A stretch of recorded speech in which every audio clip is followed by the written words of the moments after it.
I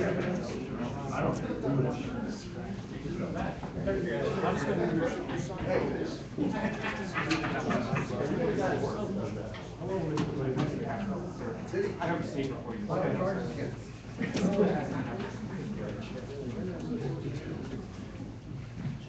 Gerald just said to stick around and make sure we're connected.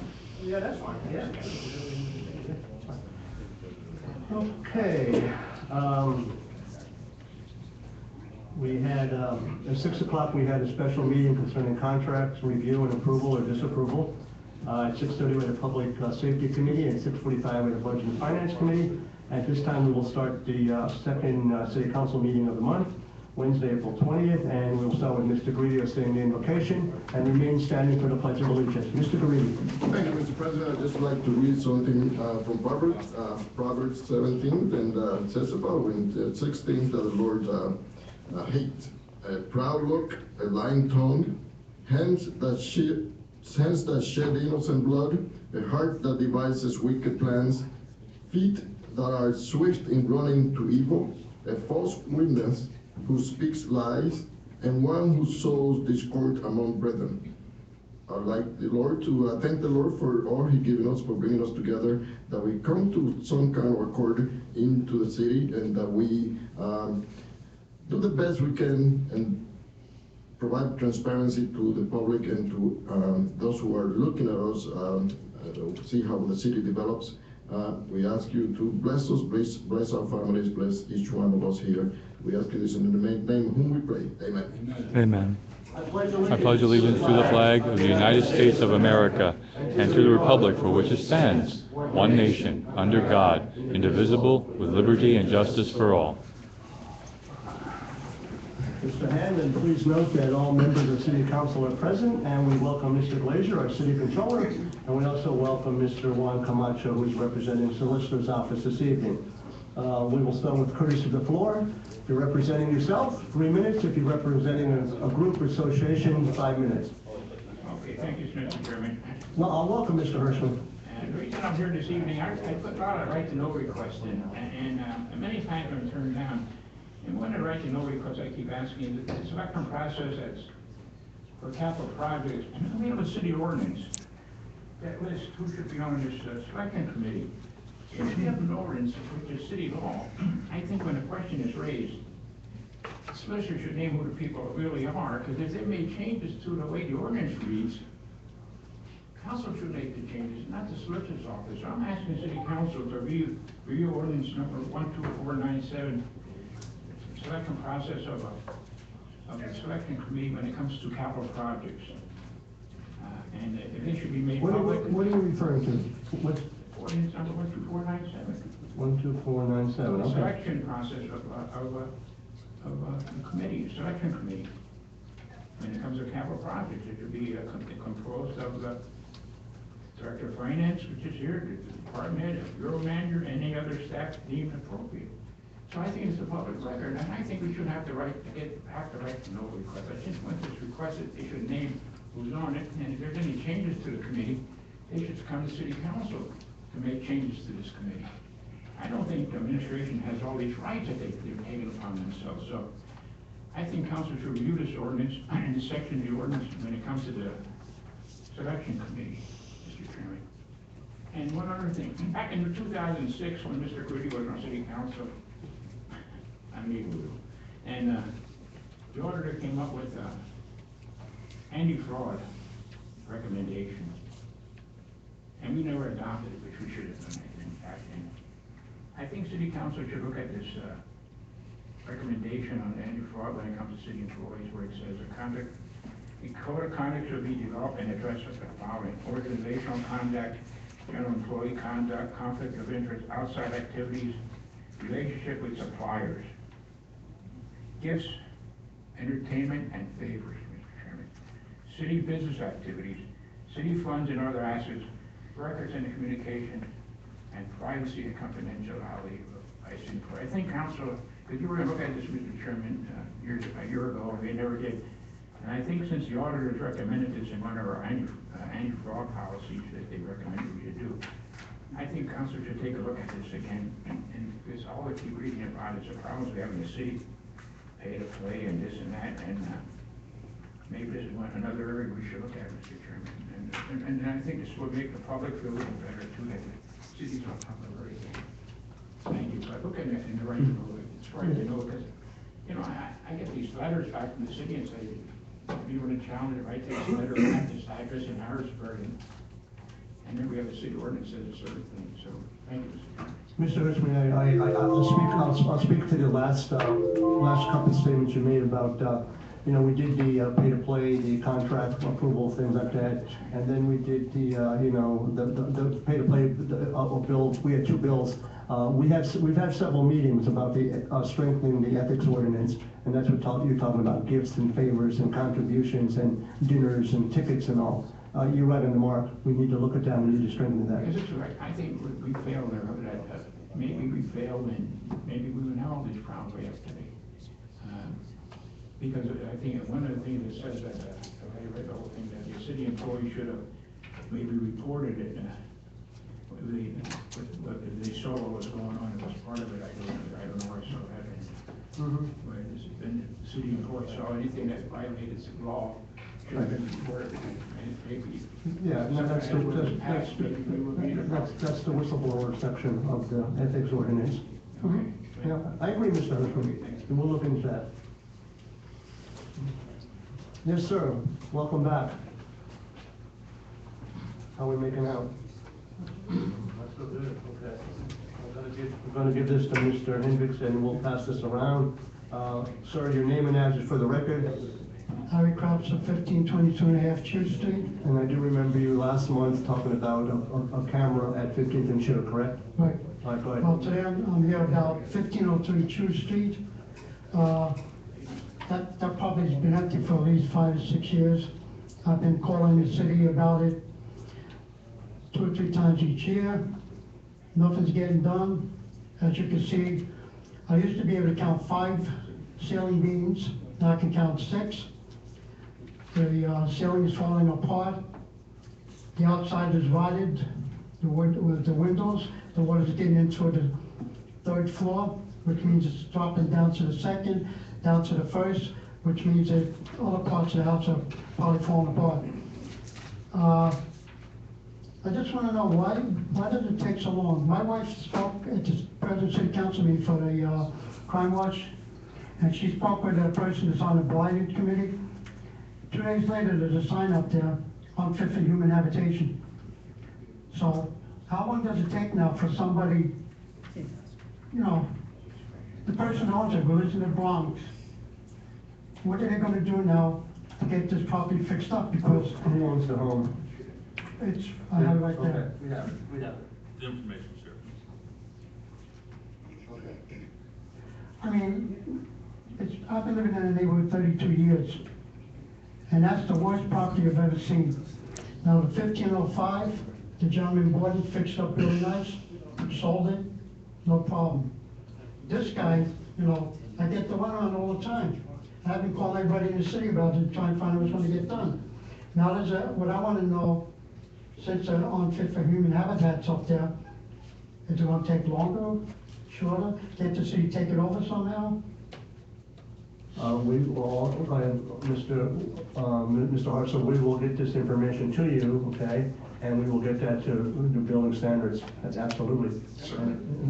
Yeah, I can't give you a timeline, but Mr. Hart, we'll give you time. We'll get your name and number. It's been at least 6 years now. 6 years. At least, and there's nothing been done. They cut the outside grass and all, because I complained about that, too high bushes, that's gone, but nothing in the house. Okay, go ahead, Ms. Zappa. I'm on the blighted property committee, and it is quite a process. Once we have, the inspectors go out, they will put a sign on there. We, as a committee, we might have 15 in a month, in 2 months, or whatever. Then what we must do is we, as a committee, vote that it will be blighted. Then it's deemed blighted. Before that, the inspector must go out and inspect almost everything. Once it's deemed blighted by us, There is a process. We have to go through the court system, has to go through City Hall to approve, and I'm sorry to say, sir, but the process is a long one. We're aware of it, we're working on it, but because of certain laws, you just can't, the city of Allentown just can't take it over. Once we can, we try to get the owner, we try to clean it up, we try to do everything, but the process of getting us to get this blighted property, that Allentown would own it and do something with it, it's quite a process. It could take 6 months, 8 months. Well, that's why these properties are falling apart, because it's not fast enough. But we can't, it's the laws. Well, something should be done about the law. Well, that's legislation that's different than Allentown could do something I don't about. understand laws, but in my eye, that property is. I agree with you. I wish you were faster also. I Either really property do. on either side is probably damaged too. I agree with you. I wish we could do it faster, but we Yeah, I can't. understand. We're working on it. Thank you, sir. Thank you. Dr. McGuire, go ahead. Go ahead. Hold on 1 second, to the last gentleman, you want to make a comment to the last gentleman. I live near this property, and for the 10 years that I've been living in Allentown, and in our own neighborhood where I live, and as a result of talking with people in city government since I became councilman, this is a pervasive and increasingly bad problem. And on the one hand, my colleague, Ms. Affa, has identified the legal rules we have to follow. However, the point that the gentleman is raising is one that I think we in city government have to do much better on. He's been at it for 6 years. He calls, things get done, but then they don't get done. And nothing's more frustrating when a problem has been identified through citizen action and nothing seems to be done. So I only point out that there's myself and others who feel the same way. And I know for myself, I will do my very best to do a better job for those type of things, because right near my house is exactly such a property. Thank you for coming tonight. One more thing, the guy that owns someone's house, a lot of his customers have been asking him what's gonna happen with the property across the street. They sit there, they look at it and see it, and they wanna, they discuss it, looking at that. At least put a paint a coating on it or something. Who owns that place? Who owns that home? It's on the paper. 1503, we have it. Oh, That's right, yeah, we have the owner. we're talking about a different thing. Allen Park? 1503. 1503. 1503, All right, Tuesday. it's the same thing you were talking about. Okay, thank you. Thank you. Have a good evening.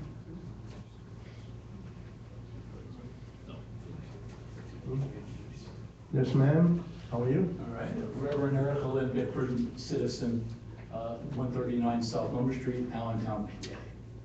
I have a great concern about the last time our city charter was revision, which was 21 years ago. I worked on it with Ernie Attia.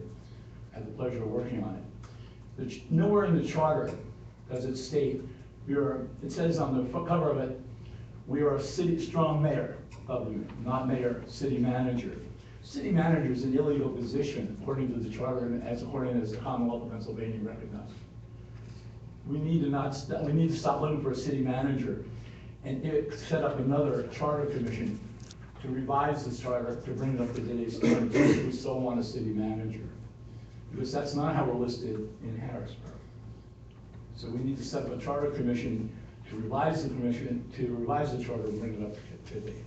Okay, my question would be, you're saying that the city, should not have a managing We should not have a city manager, it's not in the charter. Managing director. Yeah, it shouldn't be a city manager listed as, there should no be city manager because there is no such thing as a city manager in the charter. Managing director. Yeah, but that's the same thing, you gotta have it a little more clarified. Mm, but Because the city is listed as, with the Commonwealth, and I know it personally, as a city, But mayor strong city, not a mayor city More of manager a city. strong mayor form of government, not a Yeah. manager director Right. form of government. That's what I'm getting at, right. If I recall, and Mr. Hanlon, correct me if I'm wrong, I believe in 2006, this council did approve the position of manager director. Is that true? It was in the 2006 budget. Sure. It was in the 2006 budget that this council approved. Hold on, whoever was on council in 2006 approved the position of managing director.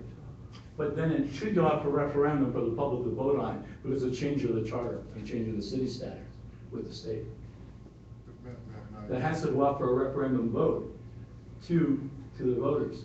Ms. Baker, Hold on, don't, he's addressing me, Right. and then after he's done addressing me, I will now say, Mr. Greedy, you can respond. But that's what I'm getting at. I got you, I got you, man. It should have gone out for referendum vote for the citizens of Allentown to approve whether we were switching from mayor to, This needs to be revised. yes, it does. Long overdue. Long overdue, 21 years worth. Mhm. Mr. Greedy, go ahead. no, thank you, Mr. President. I withdraw. Thank you.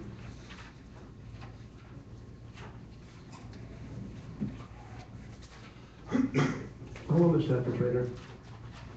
Kevin Traeger, 733 North 11th Street. I represent the Allentown Tenant Association. No disrespect to the gentleman about 1503 Chief Street, but I got about 200 ahead of that. I'm telling you. Real quick, I'll go over, for the last 3 years, we have gone from street to street, every single block across the city to document ourselves the tagged properties. Last year, there was a total of 365.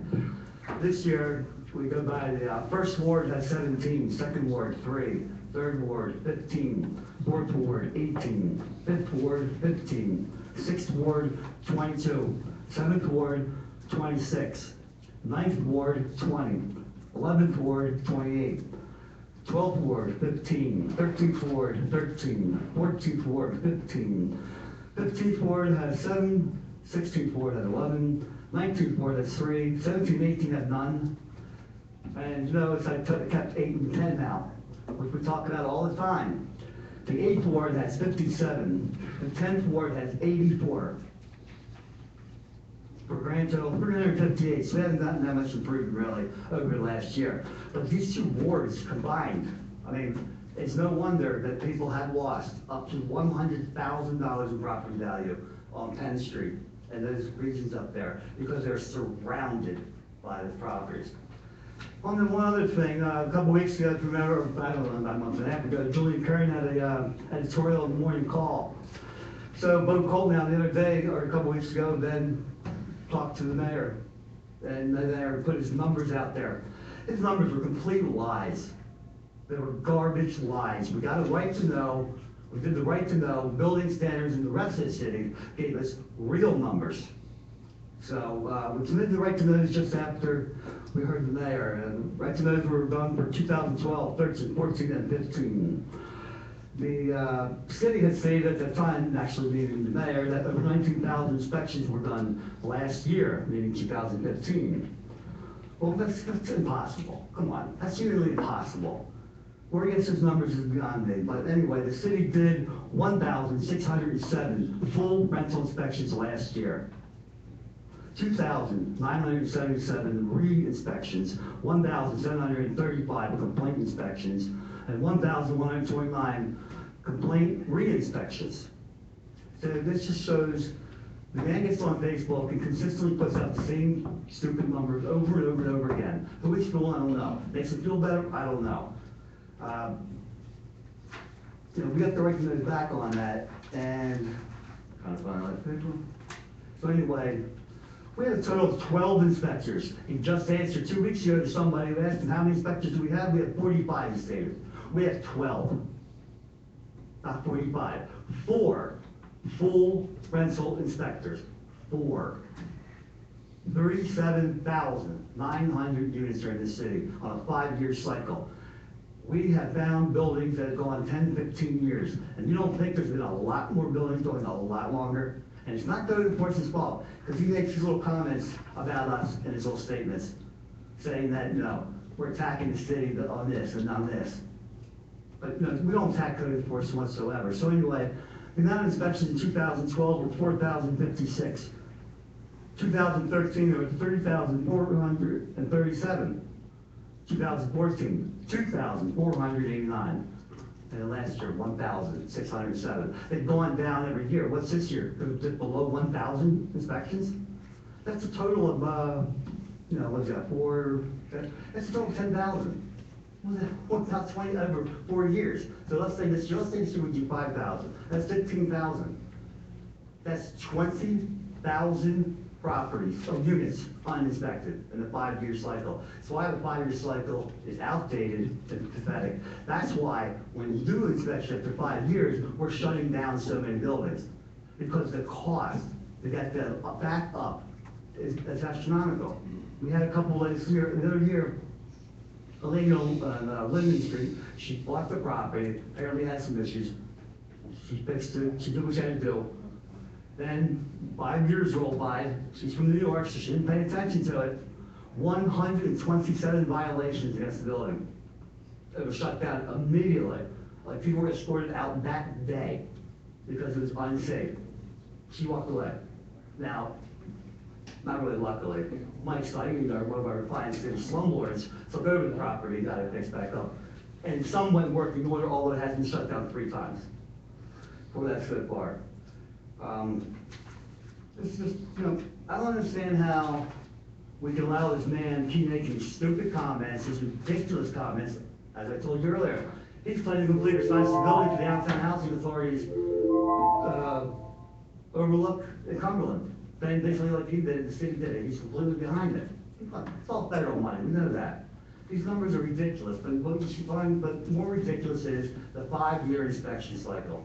But we can't shorten it, because with 12 inspectors, we need 45 inspectors. These 12 inspectors are working their ass off, their tails off, I mean, a lot of people think Lonnie Glaze is a slumlord because his name is on every tag, because he's the main Center City inspector. So, I mean, something needs to be looked at and how you can enable a budget and start hiring people, not getting rid of them. I know, every time, it's budget time, that's the first people to go. Thank you, sir.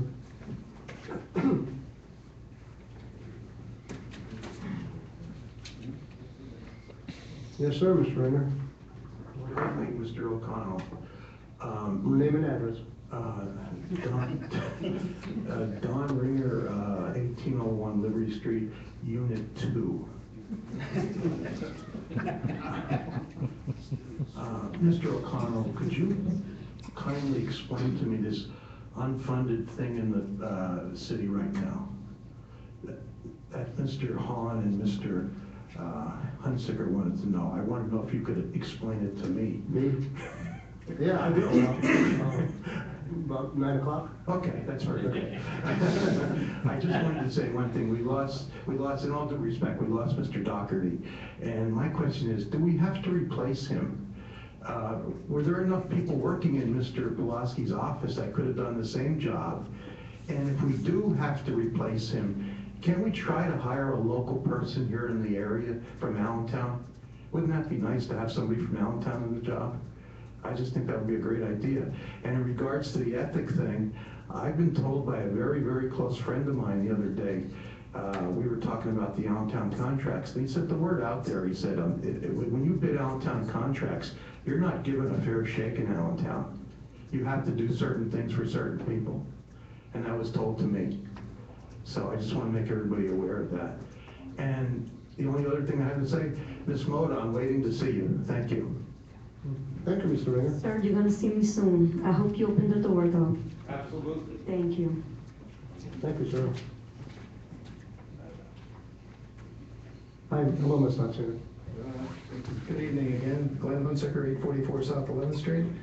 I want to hand out some things here, and these are just some papers, and we'll talk a little bit about them. I'm not handing this out for answers. I think you can just give it. Oh, sure. Absolutely. I even have one for Mr. Glazier here. Sure. You can look at that for a couple minutes.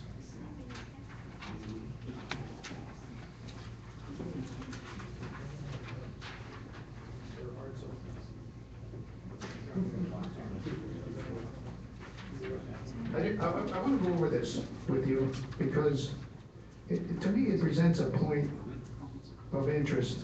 This piece of paper comes from the CAF report of 2014. And if you look at the bottom, it's page 125.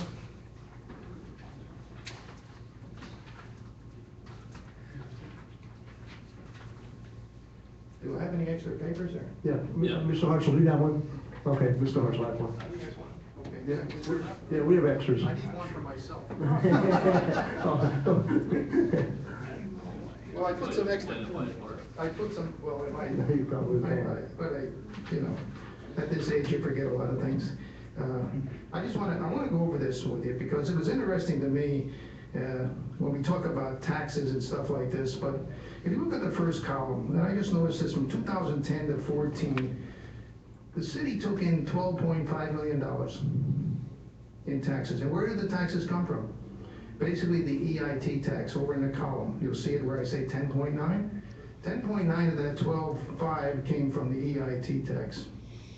And you go down the next line down, I have where the sands revenue. It's about $3.5 million a year on average. It could be a little more, a little less. And that started roughly around 10 to 14, somewhere in there. Exactly when I had that detailed out earlier. In 2015, the city took a $15 million bond issue out in the early part of the year. They also took an $11 million bond issue. And then they took a $6 million loan. That comes up to $48 million on a $100 million budget. 48 million, and that's not the end of it. If you look down on the note on the right, the SEIU over 6 years contributed $9.5 million savings. That's a savings now. I mean, I don't want to get these confused because there's a savings here. So basically the city picked up another $1.5 million a year. We're almost talking $50 million on this piece of paper. The interesting part, if you go to column A, where I marked it, column A, look at that number. It says general city tax property. Why did I put a mark on that column? It says $13.6 thousand. The 13.6, I have to ask Mr. Glazier, our controller, if we ever got any money in from the mid-zone, because in those years, maybe that property is not taxed for some reason, and we don't show it on this chart. But there should be almost $2 or $3 million more coming into the city coffers on what I consider the tax base increase in that area.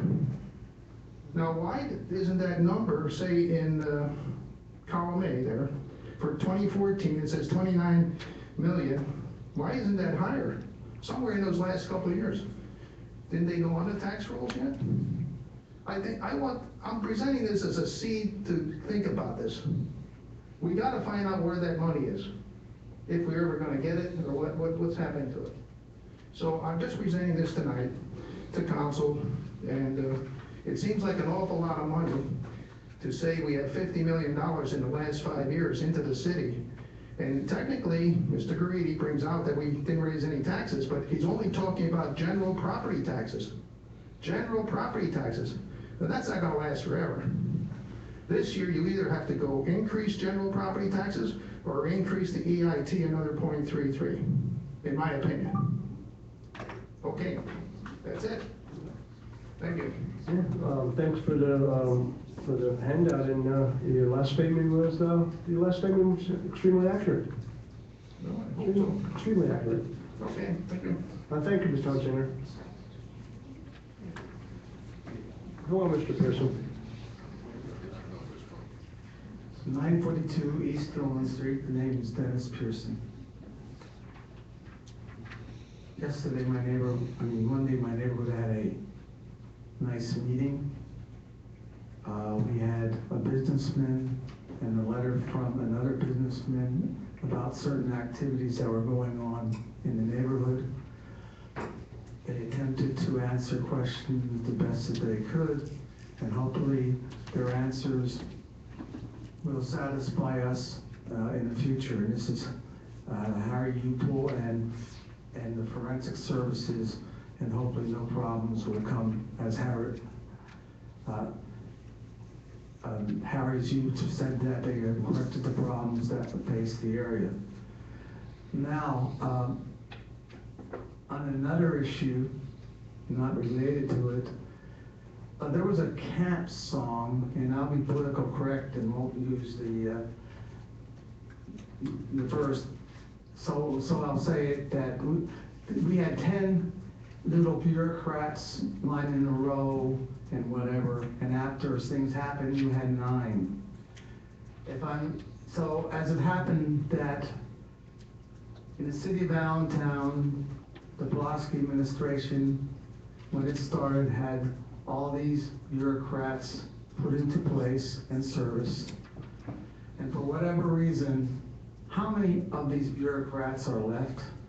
To my recall, the only one that's left is Vicki Kistler.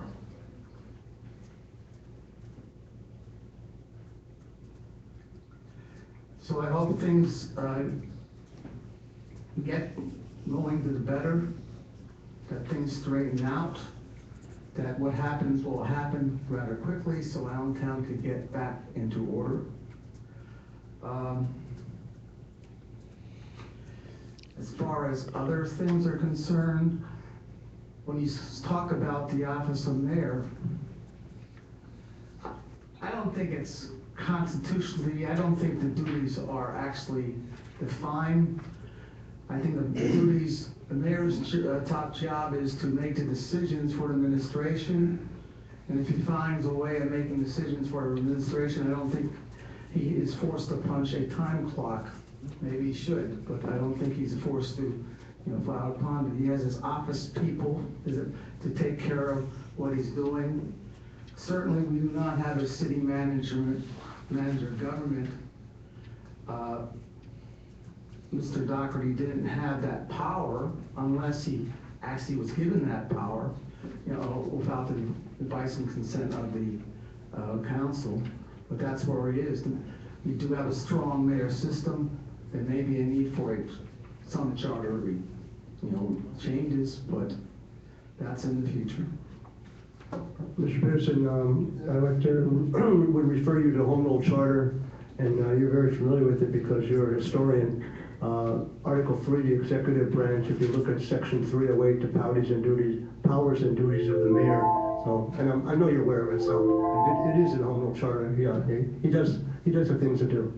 Yeah, thank you, Mr. Pearson.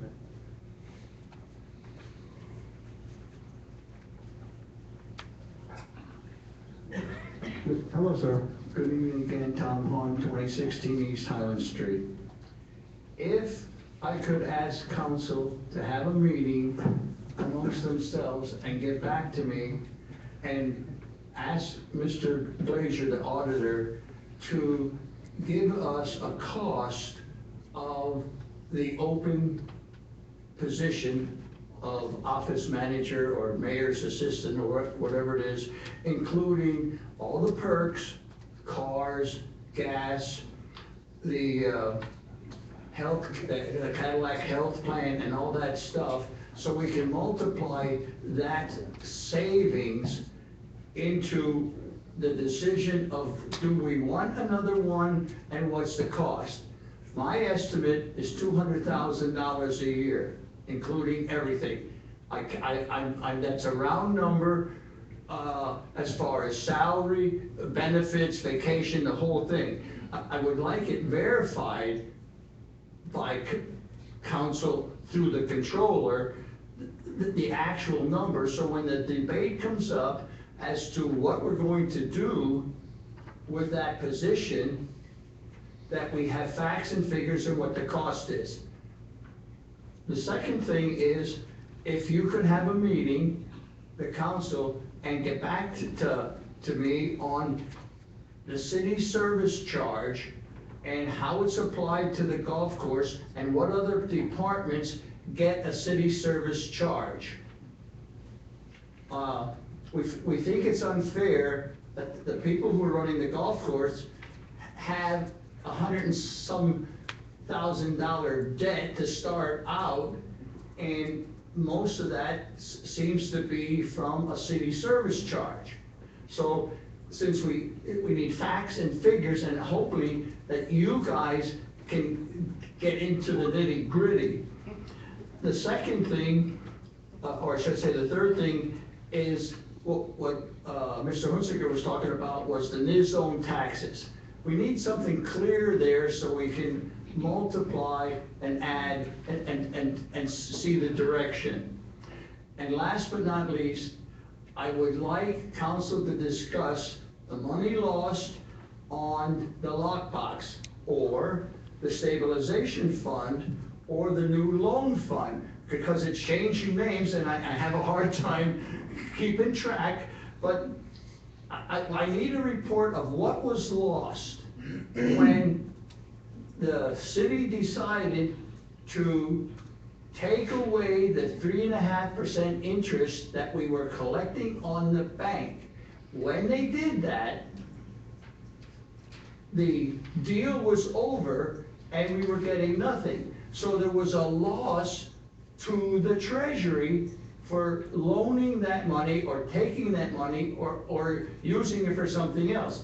So if you guys could find out where it is with the help of the controller and come back at a later date with the idea of what it should have been, what it is, and if there was any sale of the property of the city where 10% was supposed to go toward that fund. The last part is, where is the city going to get the money to pay off that $10 million bond? Because the 5 is gone.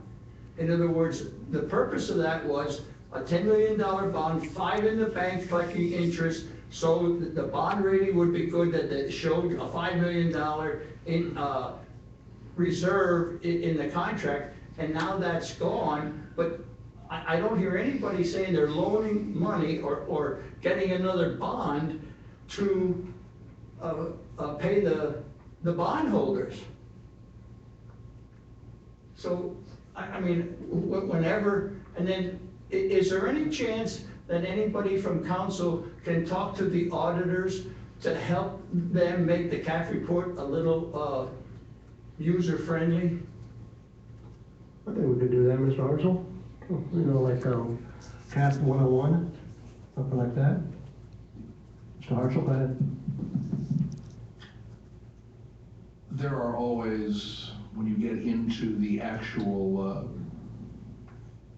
financial reporting, that there are standards in place there that are required by the auditors.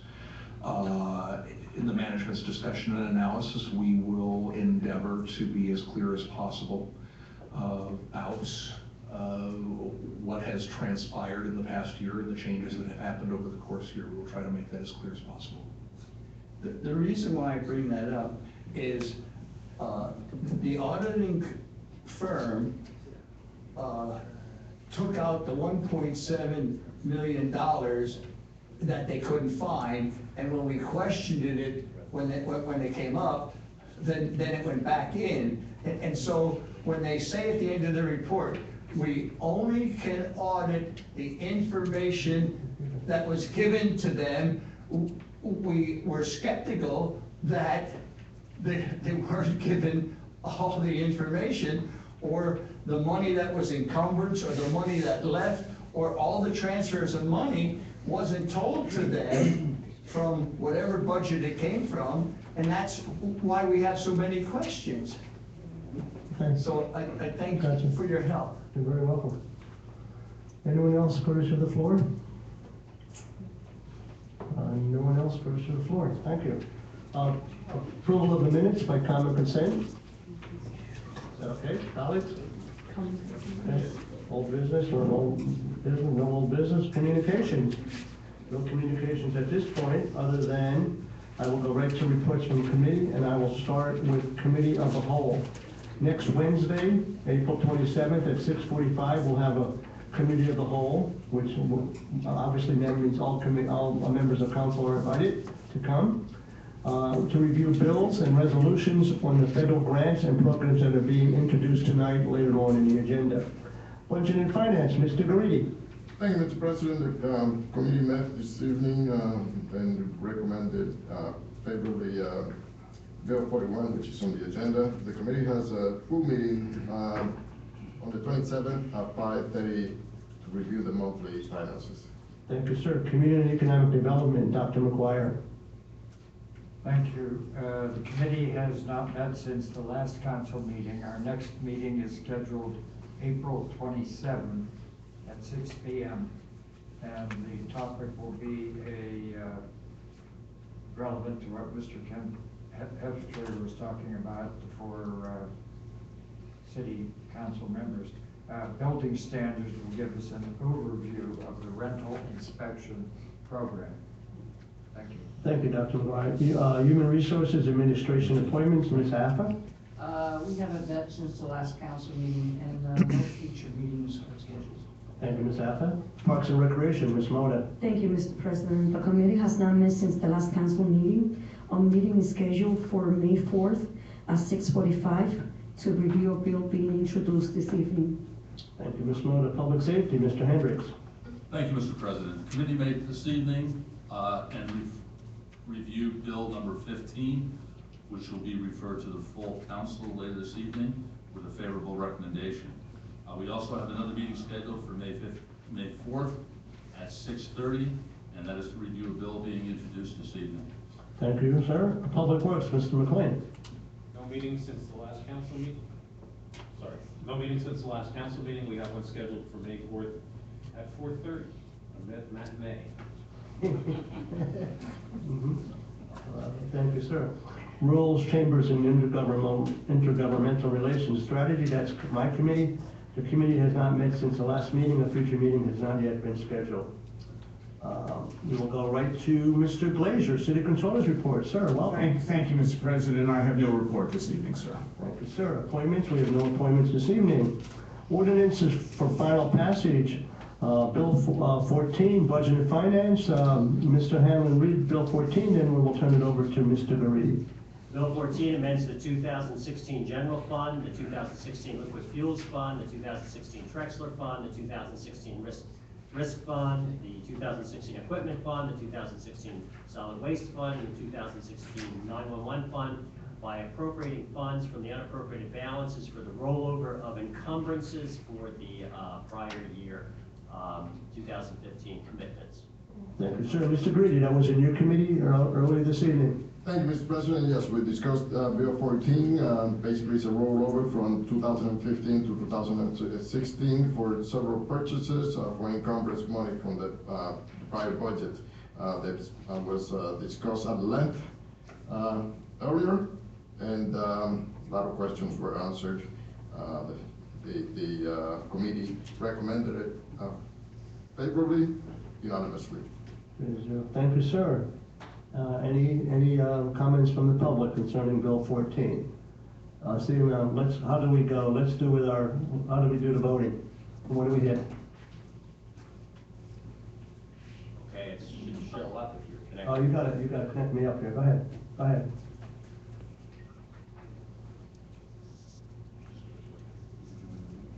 Yeah, I joined. I joined a little earlier. You got to join.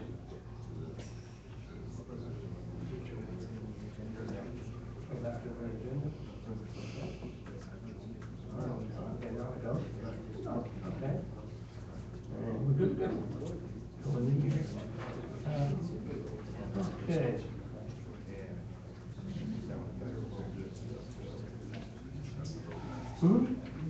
Okay, we're all ready to roll? No, I'm having issues with mine. I think that this iPad is not like me. Yeah, I have Mr. O'Connell and Mr. Muller are not recording. I'm waiting for Ms. Mona. I'm being hurt. There's something wrong with the iPad. Okay, I'll just call it. well, you did a great job earlier. I'm gonna vote. Yeah, here we go. There you go. Thank you. Yeah, thank you, Joe. Go ahead, Ms. Mona, vote. Right now, 7 yeas and no nays. Okay, thank you. Okay, Bill 15, Mr. Hanlon, Bill 15. Bill 15 is amending the 2015 General Fund and the 2016 Equipment Fund budgets by transferring $100,000 from the unappropriated balance of the general fund to the equipment fund to cover the cost of purchasing a 2016 cab and chassis for the remounting of a 2010 ambulance box. Mr. Hendricks, that was in your committee, Public Safety. Yes, Mr. President. This was reviewed by the committee this evening, and it was passed with a 3-0 favorable recommendation to the full body. Thank you, sir. I have no one from the colleagues, no one punched in here to speak. Therefore, I will go to the public. Any comments from the public? Seeing none, Mr. Hanlon, we are ready to vote for Bill 15.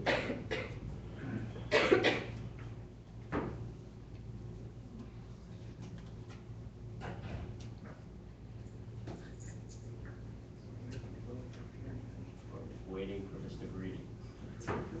Oh, now we got it. Mr. President, you have 7 yeas and no nays. Thank you. Resolutions for final passage. Mr. Hanlon, read R71.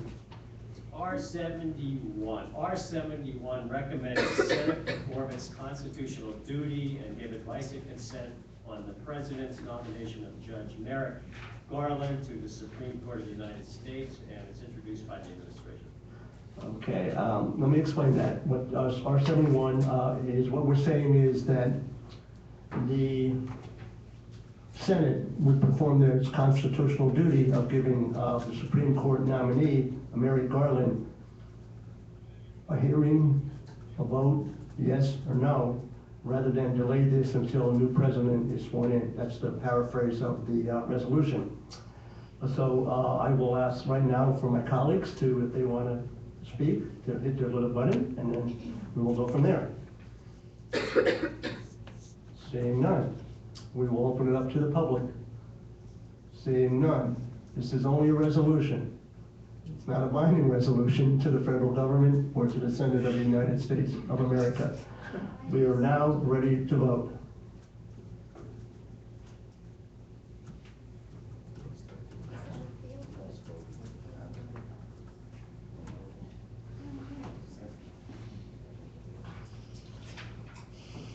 Mr. President, I have 4 yeas, 2 nays, and 1 abstention. The voting appears there. Mr. O'Connell, Mr. Garidi, Ms. Mota, and Mr. Aguirre are yes, and the resolution passes. Resolution passes 4-2, correct? Yep. And 1 abstention. And we will move that forward. Ordinances for introduction. We have quite a few ordinances for introduction. Mr. Hanlon, we will start with Bill 17. Bill 17 amends the 2016 Trexler Fund, Golf Fund, Capital Fund by transferring from the unappropriated balance of the Trexler Fund to various accounts within the Trexler Fund, Golf Fund, and Capital Fund to allow the Parks Department to maintain the park system using unspent previously allocated funds. The funds will allow the Parks Department to complete the following: a park maintenance study, electrical repairs throughout the park system, purchase various operating materials, chemicals, mulch, trees, and lawn equipment. It would also place $128,000 in the golf course capital fund for irrigation repairs. The Rose Garden Pavilion, number 3, will be replaced at an estimated cost of $22,700. And also a new dugout will be built at Keck Park at the baseball diamond at an estimated cost of $20,800. And that's basically it. Okay, thank you. This is a bill for introduction. Obviously, I will ask, it will be referred to a committee very shortly, but before we do that, do we have any comments from the public? It looks like this will be a very interesting meeting that evening, and we'll refer that to Parks and Recreation. Ms. Mona. Thank you, Mr. President. Very welcome. Bill 18. Bill 18 amends the 2016 General Fund by deleting the position of Equipment Operator 2 and adding the position of Equipment Operator 3 at a 10 end. In the Bureau of Street Maintenance, the purpose of the bill is to take a currently vacant EO2 position and upgrade it to an EO3, a more versatile position whose primary functions include street sweeping, asphalt rollers, front-end loaders, paving machines, dozers, all size dump trucks, and trailers. Thank you, sir. Any comments from my colleagues? We'll open it up to comments from the public.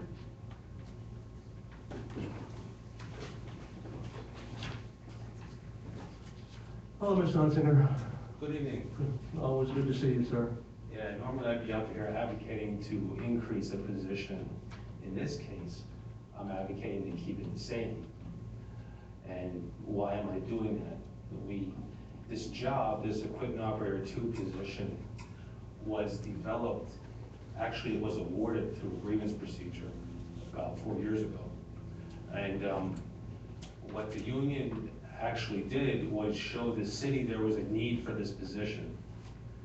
And by doing that, we were able to award an upgrade to an employee in that EO2 class.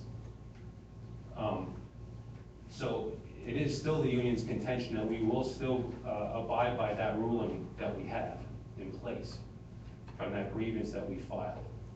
So I would strongly urge you to keep it the same as it is, that we can further show that there's a great need for that job in its own entirety as an EO2.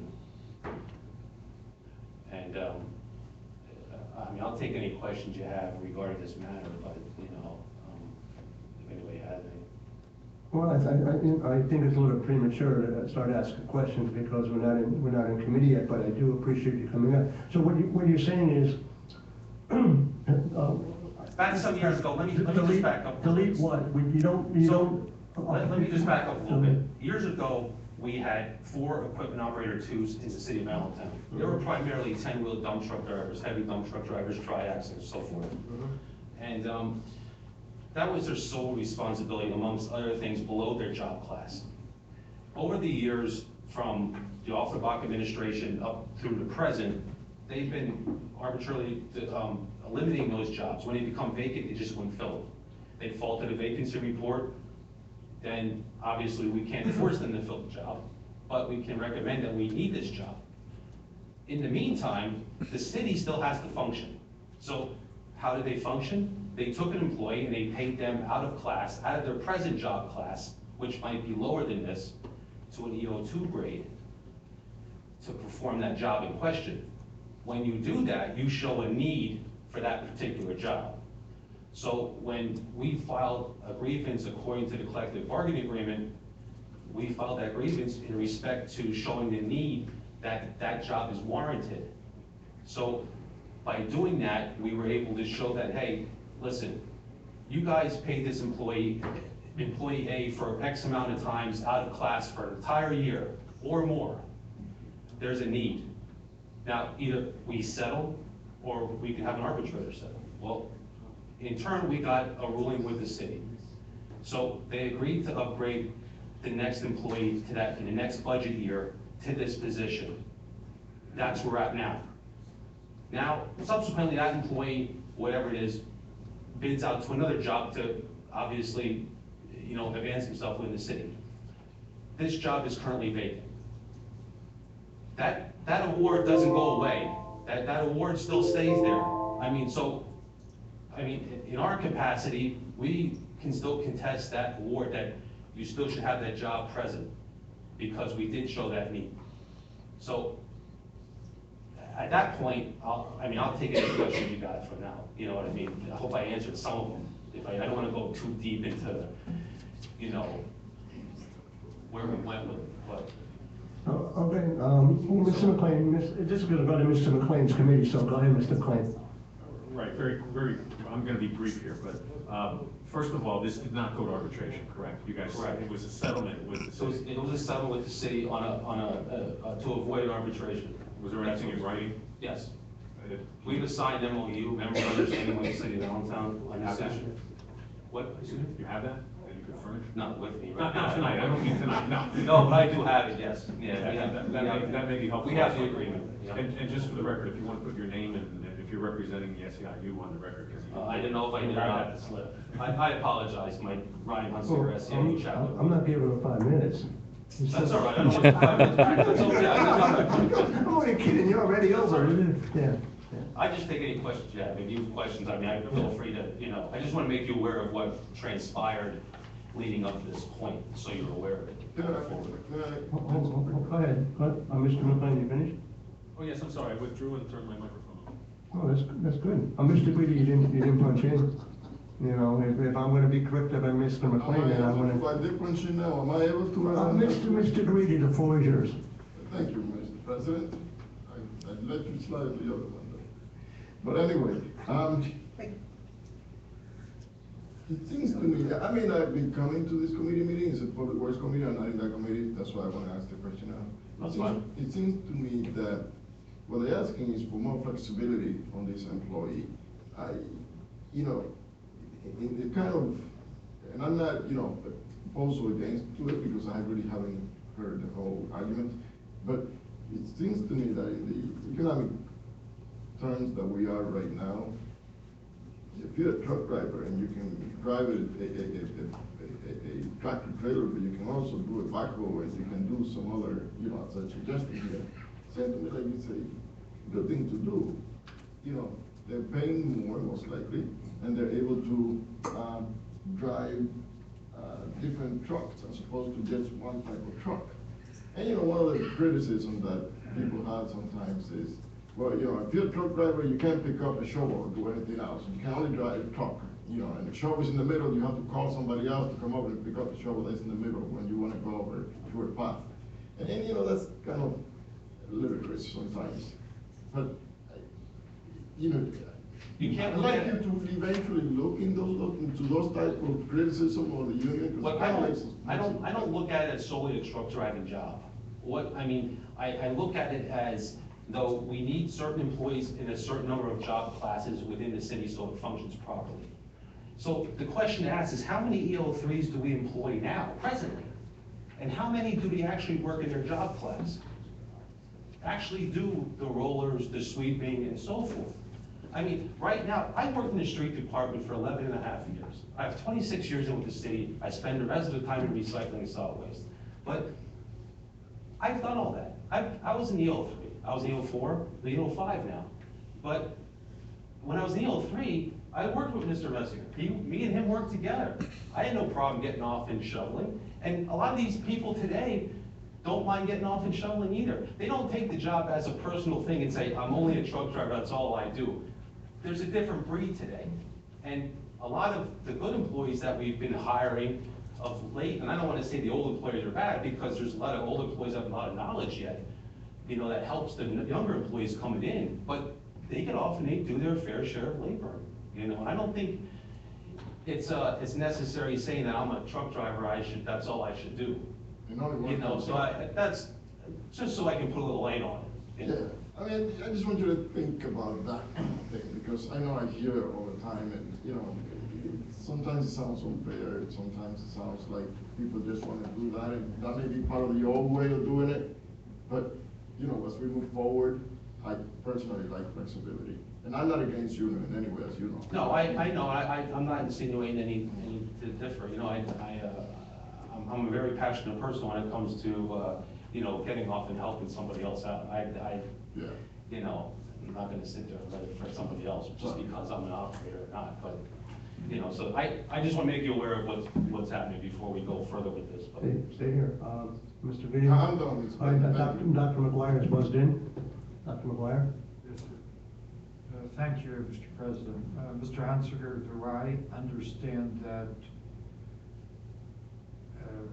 from your earlier comments that with regard to this specific issue, the SEIU is supporting this, and you gave the history behind how this developed? Actually, to the contrary. I'm not supporting this only because of the agreement that we have with the city currently and the current MOUs that we have in place pertaining to this job in question, the equipment operator 2 position.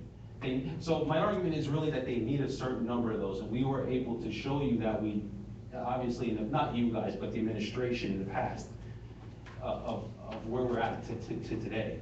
So that argument makes sense to me, so I'm trying to figure out.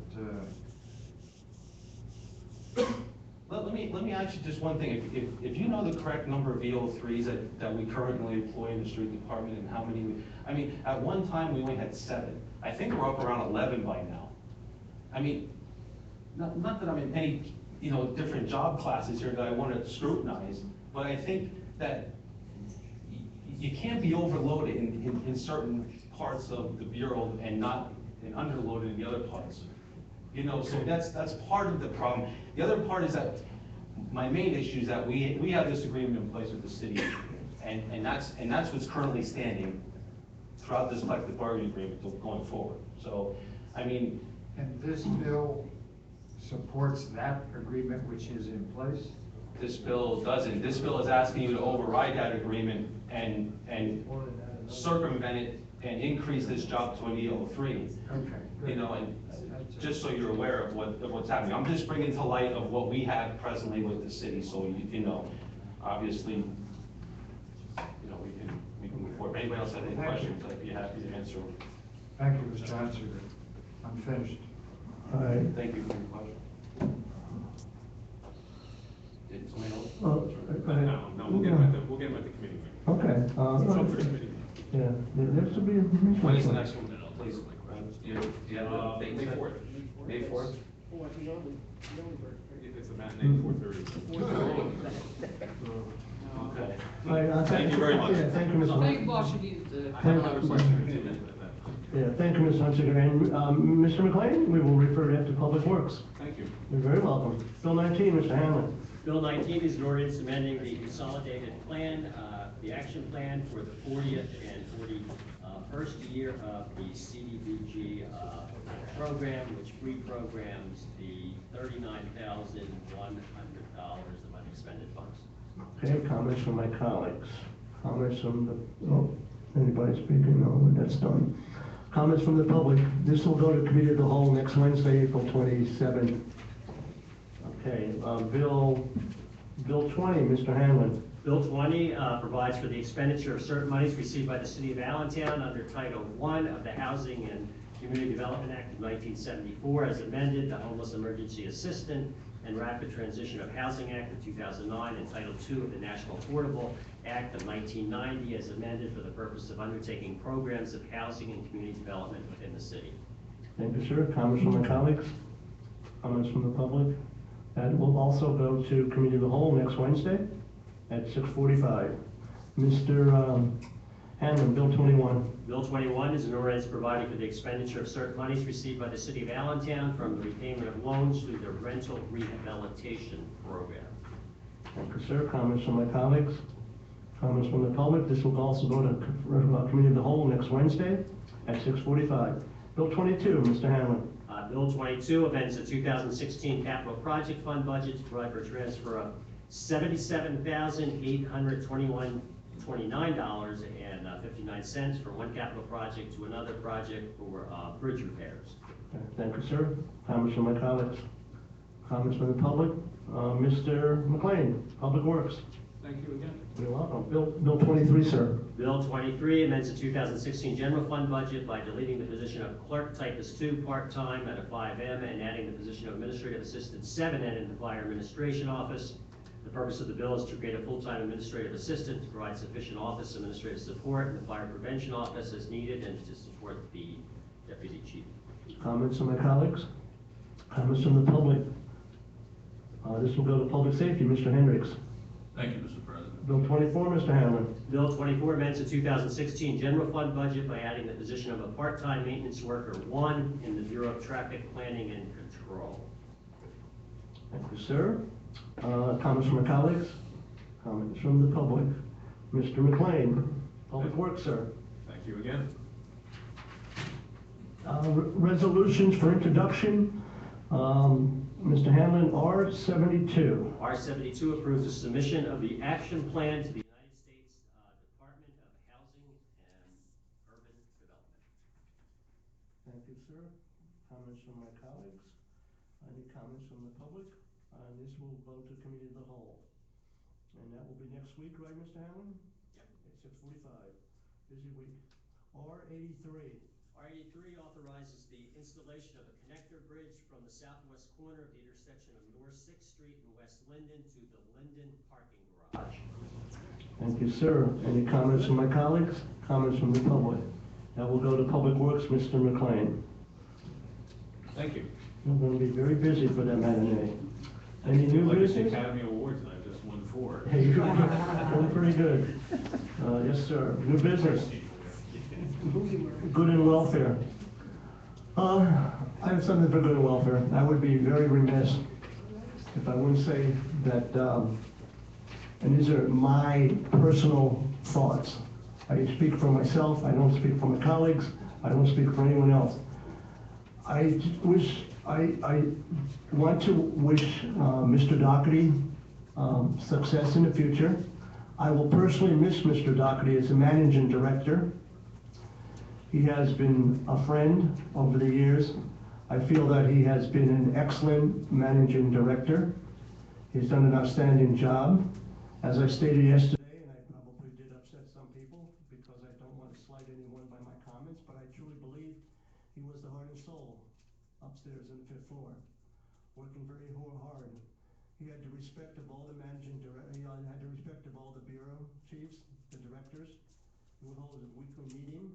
He was the type of man that you could go to with a concern, with an issue. He'd work it out. He's the type of person that he could get you behind closed doors and say, hey, look, don't do it that way, don't do it this way, you need to do this, you need to do that. And after that door would open, everyone would move forward for the betterment of the city. Again, I will miss Mr. Doherty, and I wish him great success in the future. Thank you. At this time, I motion to adjourn. So moved. Move. Meeting is over. Busy next week and a busy Public Works on May 4th.